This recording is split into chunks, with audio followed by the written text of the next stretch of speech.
نسألهم أسئلة ما يقدروش يجاوبوها. عجبتني الفكرة جدا، تستفزوهم شوية.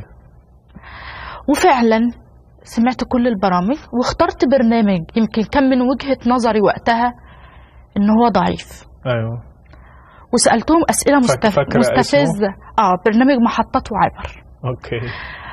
وسألته أسئلة مستفزة جدا، وكان بطريقة وقحة. ازاي يعني؟ يعني في وسط السطر كده بسم الله الرحمن الرحيم. أيوه. انا بنت مسلمة، عمرك ما هتخليني يعني تزعزعني عن ايماني. قول لي المسيح ده رسول ولا اله ولا ابن اله؟ انتوا اصلا تايهين. يعني الحاجات اللي كنا بنعملها كلنا.